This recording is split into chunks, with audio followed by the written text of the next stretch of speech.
আপনি কি প্রায় পেট ব্যথা, ক্ষুধামন্দা, ওজন কমে যাওয়া বা অকারণে দুর্বলতা অনুভব করেন?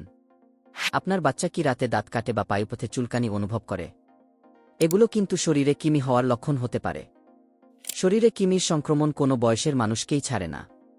শিশু থেকে শুরু করে প্রাপ্তবয়স্ক উভয়ের শরীরে কৃমির সংক্রমণ ঘটতে পারে। থ্রেডওয়ার্ম, রাউন্ডওয়ার্ম, হুইপওয়ার্ম, টেপওয়ার্ম এবং হুকওয়ার্মের মতো কৃমির সংক্রমণ সবচেয়ে বেশি দেখা যায়।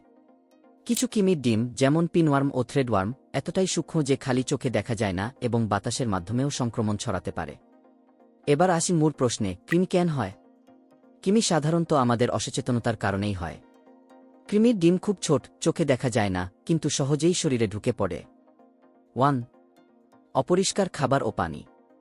ভালোভাবে না ধোয়া ফলমূল, কাঁচা সবজি বা দূষিত পানি খেলে কৃমির ডিম পেটে চলে যায়। 2. হাত না ধোয়া। টয়লেটের পর বা খাওয়ার আগে সাবান দিয়ে হাত না ধুলে ডিম সরাসরি খাবারের সঙ্গে শরীরে ঢুকে যায়। 3. নোংরা মাটি ও খালি পায়ে হাঁটা। কিছু কৃমি মাটিতে থাকে এবং খালি পায়ে হাঁটলে ত্বক দিয়েও শরীরে প্রবেশ করতে পারে। 4.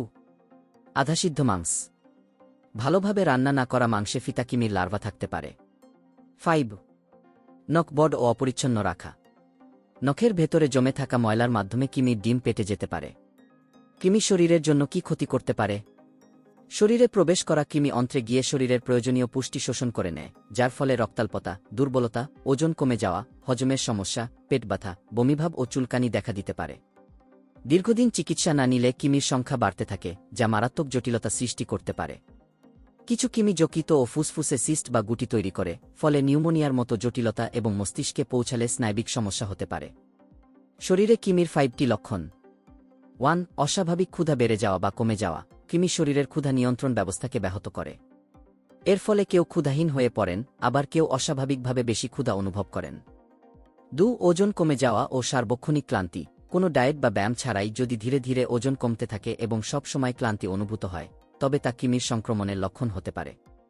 3. মলের সঙ্গে কৃমি দেখা যাওয়া। মলত্যাগের সময় মলে সাদা ছোট কৃমি দেখা যাওয়া অন্ত্রের কৃমির একটি স্পষ্ট লক্ষণ। 4. ঘন ঘন পেট ব্যথা। কোনো কারণ ছাড়াই বারবার পেটে মোচড় বা খিঁচুনির মতো ব্যথা অনুভব হলে এটি কৃমির সংক্রমণের ইঙ্গিত হতে পারে। 5. ত্বকের সমস্যা ও পায়ুপথে চুলকানি। কৃমি থেকে নির্গত বিষাক্ত উপাদান রক্তের মাধ্যমে শরীরে ছড়িয়ে পড়ে, যার ফলে ত্বকে ফুসকুড়ি, চুলকানি বা অ্যালার্জি দেখা দিতে পারে। বিশেষ করে পায়ুপথের আশপাশে চুলকানি হওয়া অন্ত্রের কৃমির একটি গুরুত্বপূর্ণ লক্ষণ। প্রতিকার ও সচেতনতা। কৃমির সংক্রমণ প্রতিরোধের জন্য পরিষ্কার পরিচ্ছন্নতা খুবই গুরুত্বপূর্ণ। খাবার ও পানি পানের আগে হাত ধোয়া, সবজি ভালোভাবে ধুয়ে রান্না করা, অপরিষ্কার পুকুর বা জলাশয়ে না গোসল করা এবং পোষ্য প্রাণীর সংস্পর্শে আসার পর হাত পরিষ্কার করা জরুরি। নিয়মিত কৃমি নির্মূলের ঔষধ সেবনও গুরুত্বপূর্ণ, বিশেষ করে শিশুদের জন্য। আশা করি আজকের ভিডিও থেকে আপনি কৃমি সম্পর্কে পরিষ্কার ধারণা পেয়েছেন। বন্ধুরা, আজকের ভিডিও থেকে যদি নতুন কিছু জানতে পারেন তাহলে অবশ্যই ভিডিওটি লাইক দিন।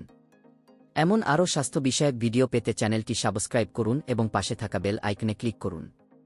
ধন্যবাদ সবাইকে।